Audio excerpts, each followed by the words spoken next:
반갑습니다, 여러분. 여러분이 그렇게 낯설지가 않네요. 묘하게 친근한 느낌이 있어요. 이번에 너무 초대해 주셔서 너무 감사합니다. 제가 여기 오는 게 개인적으로 굉장히 격려가 돼요. 이렇게 자리에 서는 것도 참 이렇게 제 나이 또래에서 이제 느껴볼 수 없는 특권이기도 하고요. 여러분들 이렇게 눈길을 마주치는 게 저한테 하나하나 이렇게 격려가 되는 것 같아요. 여러분 따뜻한 눈길을 이렇게 보내주시네요. 제가 오늘 겸손한 마음으로 레슨을 준비했습니다. 여러분들이 10월의 어느 멋진 날에라는 주제로 이제 한 달간 10월을 이렇게 멋지게 이렇게 마주하시는 걸로 아는데 제가 이 주제가 너무 마음에 드는 것 같아요. 근데 이거 주제를 모르고 제 이제 레슨의 주제를 잡았는데 제 레슨의 주제가 그날이에요. 약간 묘하게 통했죠? 하나님이 준비하신 게 아닌가 싶어요. 여러분들도 이 레슨에 정말 이렇게 시작이 좋은 만큼 너무 와닿으셨으면 좋겠다는 생각이 듭니다. 제가 그날이란 주제로 여러분들에게 레슨을 준비했는데 여러분 뭔가 기다려 보신 적 있으신가요? 최근에 어떤 거 기다려 보셨어요? 어떤 거 기다려 보셨어요? 저는 택배를 좀 기다렸던 적이 있어요. 택배를 제가 옷을 샀는데 그리고 그게 그걸로 해서 끝나는 게 아니라 좀 두꺼운 후드티를 샀거든요. 날씨가 좀 쌀쌀해지길 기다렸어요. 입고 싶어가지고. 또 예전에는 수능 날이 오길 너무 기다렸어요. 빨리 수능을 치고 대학생이 되고 싶었거든요. 근데 수능을 치고 나니까 군대를 가게 돼가지고 저녁 날을 너무 기다렸습니다. 지금 또 기다리고 계신 게 어떤 것이 있으신가요? 가족의 구원? 자녀가 구원받길 너무 기다리고 계시지 않나요?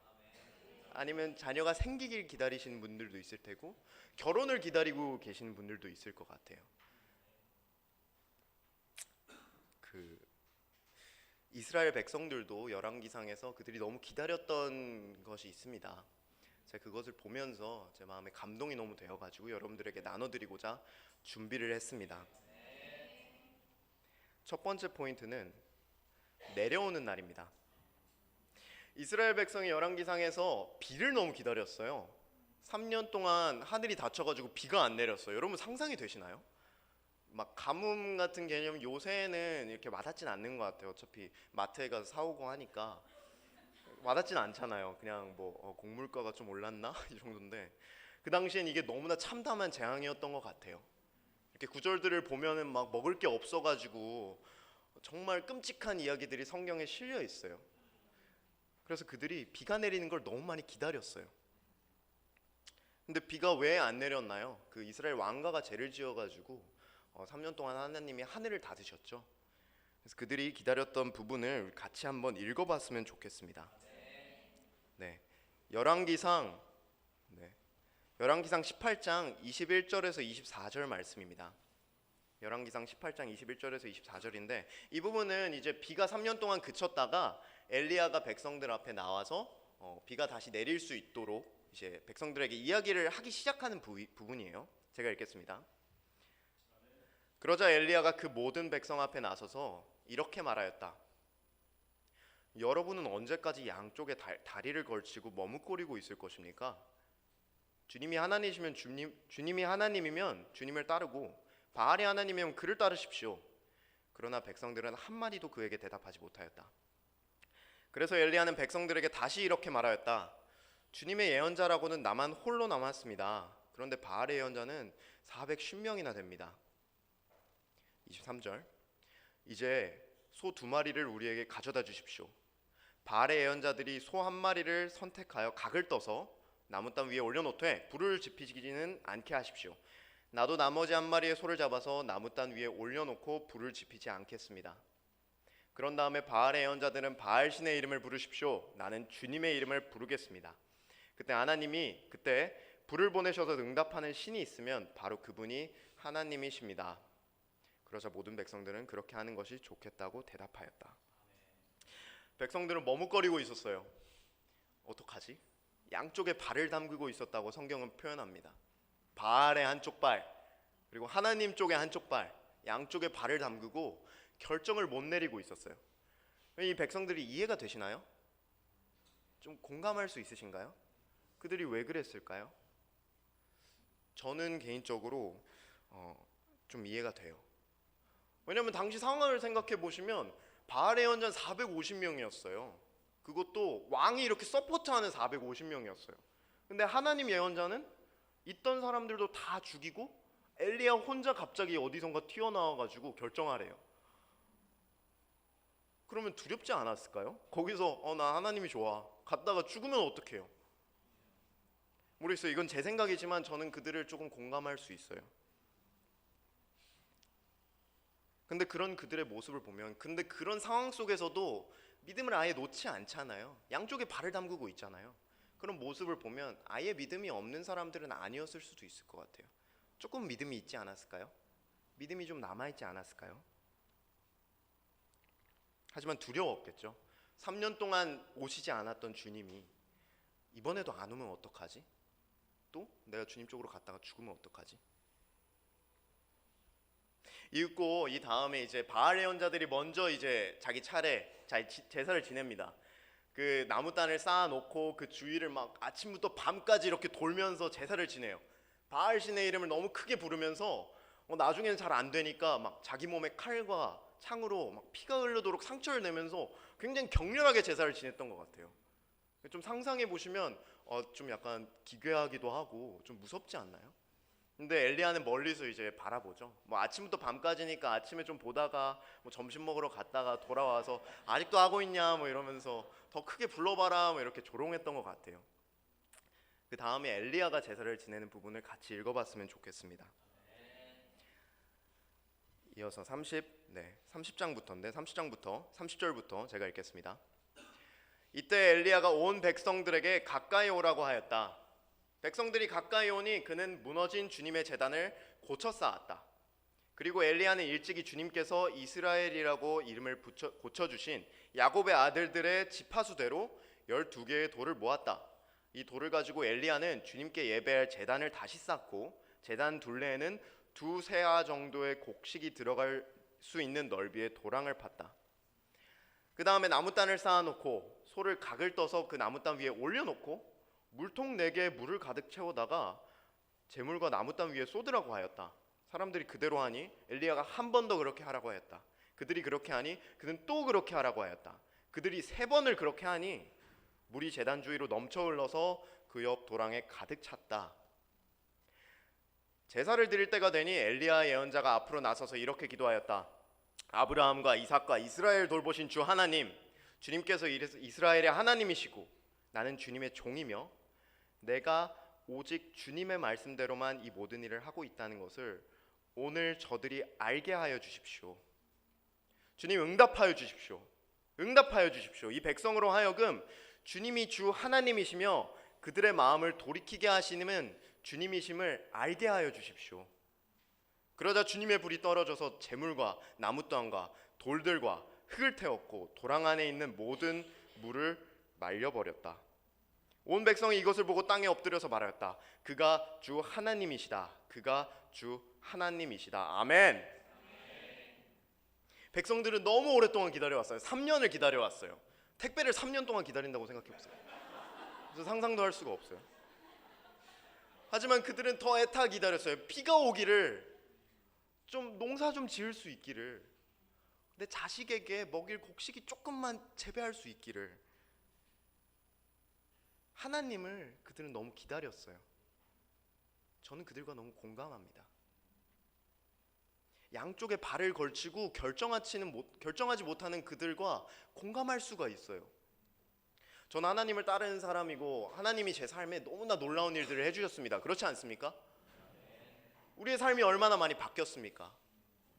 하지만 이 세상은 돈과 명예와 같은 세상의 것들이 지배하고 있지 않나요? 그것들이 세상을 살아가는데 너무 필요하게끔 이 세상이 굴러가고 있지 않나요? 어느 한쪽에 발을 온전히 넣기가 난감해요. 두려워요. 그렇습니다. 사실 믿음이 부족해요. 이스라엘 백성들도 믿음이 부족했습니다. 어떻게 해야 될지 몰랐어요. 하나님 예언자는 1명이었고 바알 예언자는 450명이었습니다. 그들이 그냥 450명도 아니고 온갖 괴이한 장비들로 무장했을 거예요. 칼과 창을 들고 뭐 막 부두교 뭐 이런 거 아니요. 그런 상상이 돼요, 저는. 거기다 더불어서 엘리야는 가서 물을 부으래요. 그냥 해도 어떻게 될지 모르겠는데 가서 물을 부으래요. 하지만 그가 기도했을 때, 내가 주님의 말씀대로만 이 모든 것을 한다고, 이 사람들이 주님이 하나님이심을 알게 해달라고 그 기도했을 때 불은 떨어지고 비도 일산천리로 오게 돼요. 이 구절을 처음 접했을 때 여러분 기분이 어땠나요? 전 너무 좋았어요. 너무 통쾌했어요. 그렇지, 바로 그거야. 본때를 보여줬네. 이게 하나님이지. 이게 바로 신이지. 이게 우리 하나님이지. 하나님 진짜 화끈하신 분이다. 너무 기분이 좋았어요.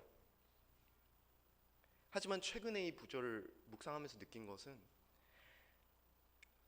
너무나 놀라운 구절이지만 또 도전이 된다는 것입니다. 그날은 오고야 맙니다. 하나님의 예언자가 한 명이더라도, 우리가 이 자리에 이렇게 앉아있지만 나중에 한 명밖에 안 남더라도, 바알의 예언자가 100명이든 450명이든 1000명이든 10,000명이든 그날은 오고야 맙니다. 이게 저에게 도전이 되는 것은 그날이 오고 말고는 제 믿음과도 상관없다는 것이에요. 내 믿음이 크든 내 믿음이 작든, 내가 온 마음을 다해서 하나님을 위해서 모든 것을 바치고 있든, 아니면 양쪽에 발만 걸치고 있든, 심지어 제단에 가서 물을 뿌리고 있든, 그날은 온다는 거예요. 여러분, 74년 전에 많은 사람들이 기다렸던 어떤 날이 있습니다. 우리 민족이 너무 기다렸던 날이에요. 그날이 오기를 너무나 기다렸어요. 사람들이 그 당시 살아있었던 사람들에게 묻습니다. 당신은 그날에 무엇을 하고 있었나요? 동영상을 제가 준비했는데요. 이게 이제 한번 틀어주시면 좋을 것 같아요. 제가 좀 설명을 해드리면, 유퀴즈라는 프로그램 아시죠? 유퀴즈라는 프로그램이 있거든요. 거기서 한 독립운동가에게 인터뷰를 5분 동안 했어요. 그런데 이게 너무 좀 와닿아가지고 여러분들에게 보여드리고 싶어서 준비를 했습니다. 동영상 틀어주세요. 아니, 저희가 살짝 얘기를 듣기로는 진짜 어린 나이신데 10대에 항일운동을 하셨다고 좀 얘기 들었거든요. 일본이 이제 연합군에 이제 점점 패하고 있을 때에 또 우리는 이제 우리 3.1 독립만세리 임시정부에 대해서 잘 이제 소식을 듣고 있었기 때문에 오선학교 재학 중에 제가 선우진이라고 동급생이에요.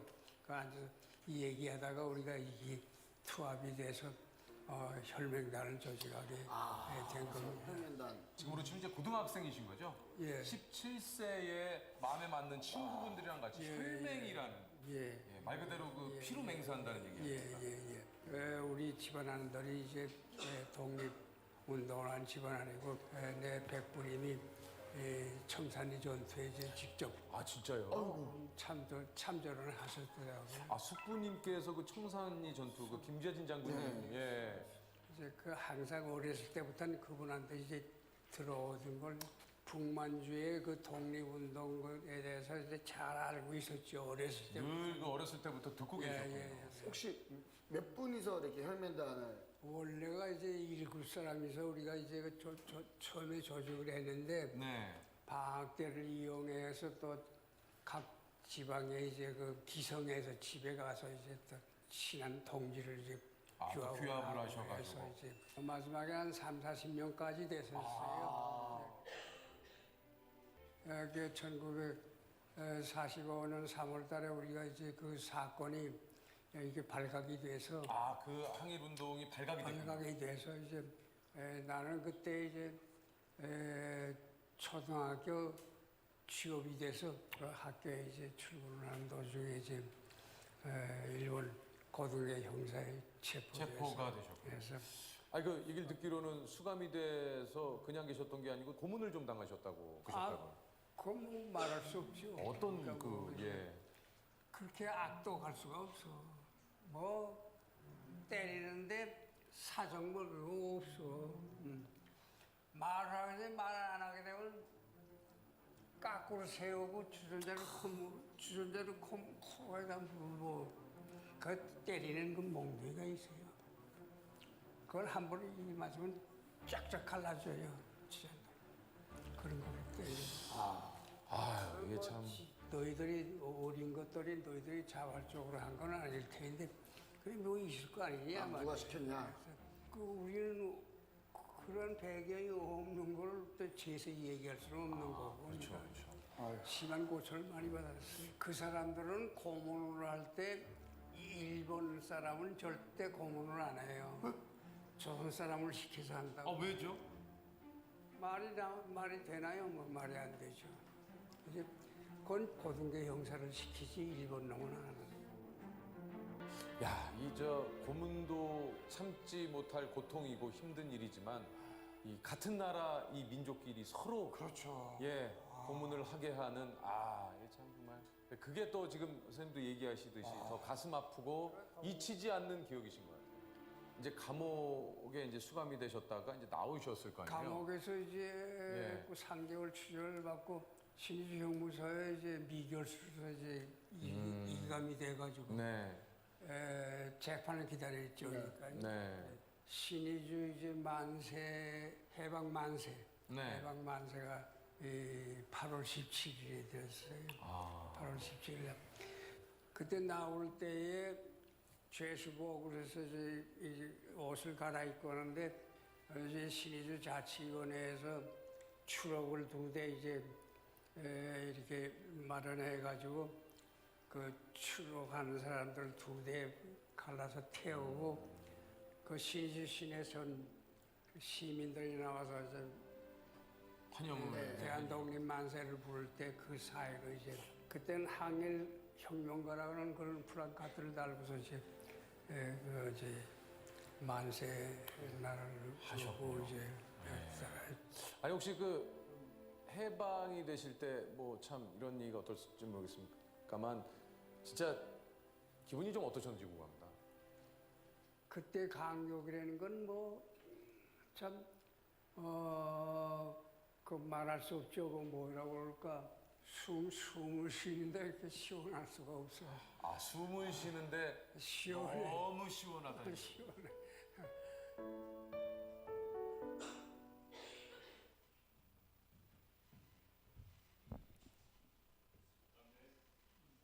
아멘. 네.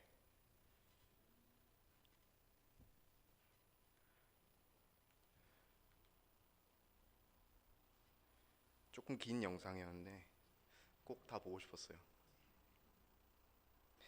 결국 그날이 우리에게 왔을 때 누군가 저한테 어디 있었는지 물어본다면 뭐라고 대답해야 될지 고민이 됩니다. 그날이 왔을 때 너는 어디 있었니? 라고 저한테 물어본다면 나는 어디 있겠는가? 우린 기억해야 됩니다. 엘리야의 기도를. 하나님이 그분이 주님이심을 백성들로 하여금 알게 하시는 분이라는 것을, 결국에 깨닫게 하시는 분이라는 것을 기억해야 될 것입니다. 그날이 왔을 때 우리가 양쪽에 발을 담그고 있는 게 아니라 하나님이 우리의 주님이십니다라고 고백할 수 있기를 그분이 기대하고 계십니다. 아멘. 그렇다면 우리의 역할이 무엇일까요? 우리는 뭐라고 대답해야 될까요? 그때 두 번째 포인트입니다. 하늘로 올라가는 날. 제 개인적인 나눔을 좀 하고 싶어요. 저는 25살입니다. 조금 있으면 26살이 돼요. 네, 어리죠? 좋습니다. 아주 젊어요. 네. 근데 최근에 그 어떤 전임이 되는 거에 대해서 고민을 많이 해봤어요. 풀타임으로 섬기는 거. 근데 제 안에 두려움이 있어요. 저는 평생을 교회에서 자랐고 9년 전에 세례를 받고 교회 그동안 이제 제자로 살았습니다. 하지만 그 9년간 저는 아직 교회가 성장하는 것을 보지 못했어요. 교회는 항상 제자리에 있었어요. 교회는 저한테 너무나 소중한 공동체였지만 저에게는 어떤 두려움이 있어요. 내가 전임이 된다고 해서 뭔가 달라질까? 나이가 들어가고 하면 너무 필요는 보여요. 저를 도와주는 방항식 목사님은 이제 내일 모레 50이고 근데 오히려 젊은 축 계속해요. 목사님이 젊은 인도자가 너무 필요해요. 그렇지 않습니까? 근데 내가 전임이 되면 그냥 어떤 사라져가는 교회에 앉아서 그것을 그냥 바라만 보고 있는 입장이 되지 않을까? 내가 그냥 그런 식으로 내 삶을 이렇게 뭔가 이루지 못하고 그냥 흘려보내게 되는 게 아닐까 하는 믿음 없는 마음이 솔직하게 있습니다. 그래서 주빌리 마지막 날 김호 목사님이 너무 놀라운 레슨을 해주셨어요. 그때 뜨거운 마음으로 전임이 되고 싶은 사람들 손 들어보라고 했을 때 들지 못했어요. 너무 들고 싶었어요. 캠퍼스에 몇 명 든 애들도 있더라고요. 근데 전 들지 못했어요. 왜냐하면 두려웠거든요. 네, 그렇게 되지 않을까. 믿음이 부족해서, 능력이 부족해서, 뭔가 열정이 부족해서 들지 못했습니다. 전 이 땅 위에서 솔직히 엘리야와 같은 일들을, 그런 어떤 불을 떨어뜨리는 그런 놀라운 일들을 할 능력도 믿음도 부족합니다. 하지만 여러분, 엘리야가 어떻게 죽는지 알고 계신가요? 엘리야가 죽나요? 엘리야가 하늘로 올라가죠. 하나님이 데리고 올라가세요. 죽지를 않아요. 승천을 해요. 근데 엘리야와 같이 승천한 사람 또 알고 계시는 분 있나요? 에녹에 대해 잘 아시네요. 에녹이 또 승천을 합니다. 이제 제가 아는 성경에서 이렇게 하늘로 올라간 사람은 엘리야, 에녹, 또 예수님 정도밖에 없어요. 근데 엘리야는 수많은 막 기적들을 이루었잖아요. 그죠? 책도 너무 많이 이제 비중이 있어요. 예수님 말할 것도 없고. 근데 에녹에 대해서 성경이 얼마나 기록하고 있나요? 에녹에 대해서 기록한 두 구절을, 이게 거의 전부라고 보시면 돼요. 그걸 제가 찾아왔는데 같이 읽어보시겠습니다. 제가 읽겠습니다. 창세기 5장 22절부터. 에녹은 무드셀라를 낳은 뒤에 300년 동안 하나님과 동행하면서 아들, 딸을 낳았다. 에녹은 모두 365년을 살았다. 에녹은 하나님과 동행하다가 사라졌다. 하나님이 그를 데려가신 것이다. 믿음으로, 다시 히브리서 11장 5절입니다. 믿음으로 에녹은 죽지 않고 하늘로 옮겨갔습니다. 하나님께서 그를 옮기셨으므로 우리는 그를 찾을 수 없었습니다. 옮겨가기 전에 그는 하나님을 기쁘게 해드렸다는 증언을 받은 것입니다. 아멘. 에녹은 그저 하나님과 동행하는 사람이었습니다. 300년 동안. 근데 제자는 30년 살면 와 진짜 오래 살. 9년 됐는데 300년 동안 하나님과 동행을 했대. 또 하나님을 기쁘시게 하는 일들을 했다는 증언을 받은 사람이었대요. 저 사람 진짜 하나님 기쁘시게 하는 사람이야. 그게 다예요. 에녹에 대해서 뭐 없어요. 뭐 1000명을 세례줬다, 뭐 베드로처럼 3000명을 갑자기 세례를 줬다, 이런 이야기 없어요. 그냥 저 두 개가 다예요. 하지만 하나님이 그를 데리고 가십니다.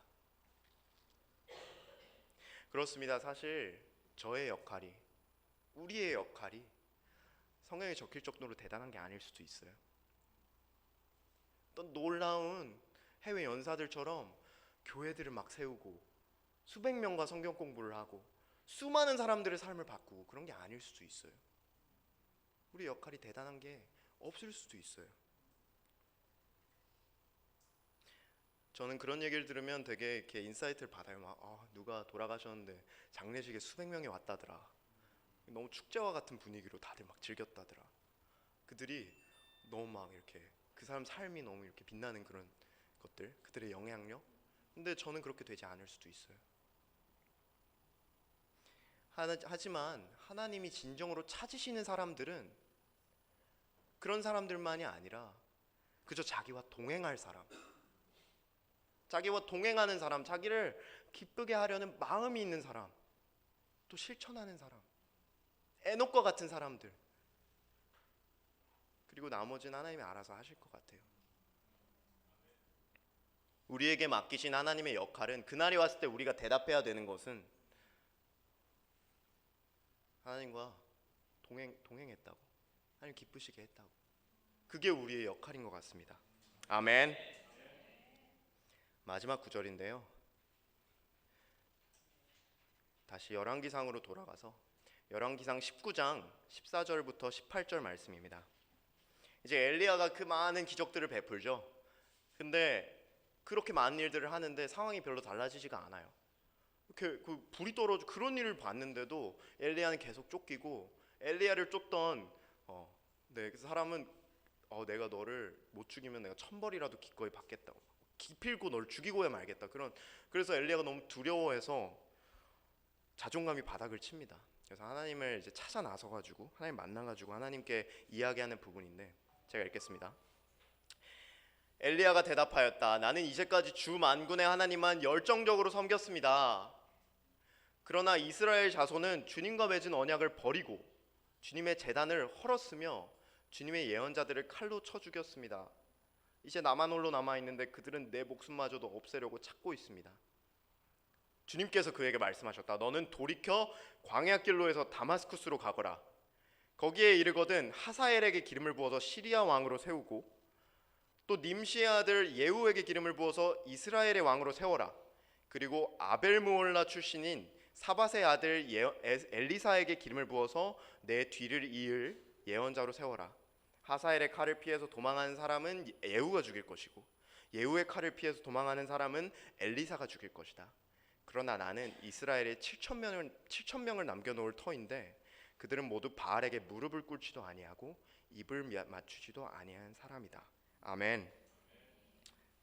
그런 자존감이 없는 엘리야에게 하나님이 부드럽게 이야기하십니다. 무엇을 얘기해 주시나요? 그의 뒤를 이을 사람들에 대해서 얘기를 해주세요. 너 다음에는 이 사람이 이걸 할 거고 그 다음엔 그 사람이 저걸 할 거야. 그리고 이 사람들 다 남겨놨어. 걱정하지 마.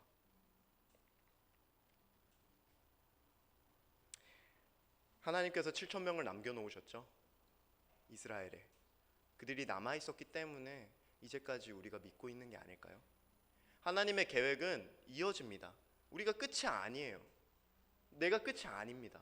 여러분으로 이제 딱 심화해야 되는 게 아니에요. 죄송합니다. 단어가 생각이 죄송합니다. 네, 하나님이 남겨놓으세요. 이 시대에도 여러분을 남겨놓으셨어요. 바알에 무릎을 꿇지도 아니하고 입을 맞추지도 아니한 여러분들을 이 시대에까지 남겨놓으셨어요. 엘리야 때부터 얼마나 많은 시간이 지났는데요. 우리가 기억해야 하는 날이 또 있습니다. 그것은 하늘로 올라가는 날입니다. 우리 모두가 이 자리에 앉아있는 한 명 한 명이 이 땅에서의 여정을 마치고 하늘로 올라가서 하나님을 벌거벗은 채 마주하게 될 것입니다. 그때 이 세상의 미션은 더 이상 우리의 것이 아니에요. 우리의 뒤를 이을 사람들이 알아서 할 거예요. 그 날을 우리가 기억해야 됩니다. 아멘. 그 하늘에는 어떤 곳일까요? 그곳엔 믿음의 영웅들이 있겠죠. 엘리야도 만나볼 수 있을 거예요. 그 사람 육신이 있을 수도 있어요. 그냥 올라왔으니까. 에녹도 있을 것이고 모세도 있을 것이고 예수님도 계실 겁니다. 우리가 세상에서 사실 그들처럼 놀라운 기적들을 만들지 못할 수도 있어요. 어쩌면 이렇게 믿음을 최대한 이어가도록 하는 거, 이 연결이 끊기지 않도록 하는 게 우리의 역할의 다일 수도 있습니다. 하지만 우리가 하나님과 동행한다면, 우리의 역할이 뭡니까? 하나님과 동행하고 하나님을 기쁘시게 하는 일들을 한다면 하나님은 우리를 그들보다 조금도 못하게 보시지 않으실 거예요.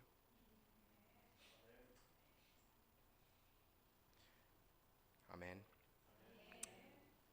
여러분들이 있다는 게 저한테 얼마나 큰 격려가 되고 믿음이 되는지 여러분들은 아시지 못할 겁니다. 제가 이렇게 올라오면 막 이렇게 청년 설교자, 그 말 너무 부담스러운데 청년 설교자가 왔다고 뭐 열린다 막. 근데 사실 그것보다 저는 여러분들한테 너무나 큰 격려를 받아요. 제가 이렇게 오면은 팀 부모님들이 저한테 물어보세요. 내가 내 자식을 어떻게 대해야 될까? 저는 아이는커녕 결혼도 아직 안 했어요. 여자친구가 있는 것도 아닌데 저한테 물어보세요. 어떻게 대해야 될까 내 아들을. 저는 그런 걸 물어보신 여러분들한테 설명하기 힘든 경외심을 느낍니다. 진짜 놀라우세요 여러분. 또 얼마 전에 주빌리가 있었잖아요. 너무 놀라운 주빌리가 있었어요. 그때 저에게 너무나 가장 큰 감명이 되었던 것은 그 놀라운 해외 연사들의 레슨도 아니고 바로 여러분이었습니다. 이 사람들 한 명 한 명한테 가서 여러분 삶이 어떻게 바뀌었는지 나눠주세요 하면은 내 삶이 하나님 아니었으면 너무 엉망이었을 거라고, 내가 하나님 믿어서 하나님이 내 삶을 너무 놀랍게 바꿔주셨다고 고백해요. 하나님에 대한 모든 걸 다 부정하더라도 그것을 누가 부정하겠습니까? 의사가 사람 살리는 일이잖아요. 사람의 삶을 바꾸는 일들이 여기서 벌어지고 있어요. 여러분들의 삶이 바뀌었어요. 그것이 저한테 너무 큰 믿음이 되고 하나님의 일을 한다는 게 얼마나 가치 있는 건지에 대한 확신을 주는 것 같습니다. 아멘. 우리가 우리의 역할을 합시다. 그분의 계획은 완성될 것이에요. 하지만 우리가 거기서 우리의 역할을 합시다. 당장 세상을 바꾼 사람이 되진 않을지라도 우리가 언젠가 우리가 하늘로 올라가도 우리가 하늘로 올라갈 때 상황이 크게 다르지 않을 수도 있겠죠. 모르는 거죠. 하지만 우리의 뒤를 이을 사람들이 있을 거예요. 예후가 세워질 것이고 엘리사가 세워질 것이에요. 그들이 알아서 할 거예요. 그들이 이어줄 거예요. 그리고 언젠가는 그 모든 계획이 다 완성될 거예요. 그죠? 우리는 하늘로 올라갔을 때 우리 역할을 다해서 하나님이 너무 막 자기와 평생 동행한 사람을 이렇게 얼마나 격하게 환영해 주시겠습니까? 내 오랜 친구야, 나를 너무 기쁘게 해주는 나의 친구야, 내가 너를 너무나 기다렸다고. 오늘 여러분이 기필코 찾아올 그 두 날을 기억하시길 바랍니다. 하늘에서 내려오는 날, 또 우리가 올라가는 그날. 그리고 그날이 왔을 때 우리가 담대하게 얘기합시다. 그날에 나는 주님과 함께 있었다고. 말씀 마치겠습니다.